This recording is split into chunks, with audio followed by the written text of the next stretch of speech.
In the late 16th century, in a land ruled by fear, faith, and powerful bloodlines, there lived a woman whose name would one day echo through history as a symbol of terror. Her name was Elizabeth Báthory.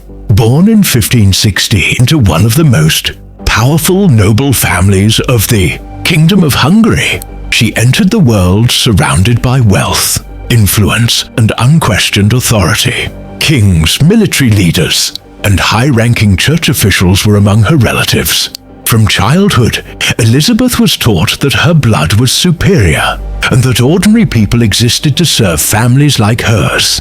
Elizabeth was unusually well educated for a woman of her time. She could read and write in multiple languages and was trained in law, estate management, and courtly etiquette. To the outside world, she appeared intelligent, disciplined, and refined. But beneath this polished surface, darker traits were already visible. Later testimonies claimed that as a young girl, Elizabeth showed no fear of violence. She reportedly watched servants being punished with fascination, never disturbed by pain or suffering. In a society where nobles were rarely questioned, her behavior went unchecked. At the age of 15, Elizabeth was married to Ferenc Nadasdy, a feared Hungarian general known across Europe as the Black Knight of Hungary. Their marriage was not built on affection, but on political power. Ferenc spent most of his life away on military campaigns, leaving Elizabeth in complete control of vast estates and multiple castles. It was during these long absences that something dark began to grow behind stone walls. Young servant girls were brought to Elizabeth's castles from nearby villages. Most were poor, inexperienced, and desperate for work. At first, the complaints were small. A girl beaten too harshly, another dismissed without explanation. But soon girls began to disappear. Elizabeth was known to punish servants for the smallest mistakes, sometimes for speaking out of turn or failing to meet her standards. Over time, the punishments became more extreme. Girls were whipped, burned with candles, stabbed with needles, and forced to stand naked in freezing conditions until their bodies collapsed. As months turned into years, rumors began to spread beyond the castle walls. Villagers whispered that screams could be heard at night. Some claimed they saw blood being carried out in buckets. Others spoke of secret graves hidden in the forest. But fear kept mouths shut. Elizabeth was a countess. Accusing her was not just dangerous, it was deadly. When Ferenc Nadasdy died in 1604, Elizabeth's cruelty reportedly intensified. With no husband and no authority above her, she ruled alone.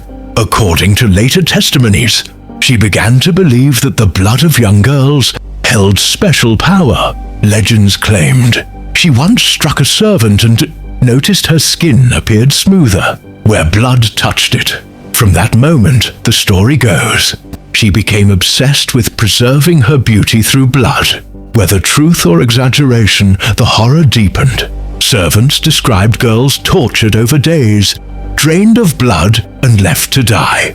Eventually, even noble families grew suspicious when daughters sent to Elizabeth's court for education never returned. The victims were no longer only peasants. That was when the silence finally began to crack. In 1610, King Matthias II ordered an official investigation.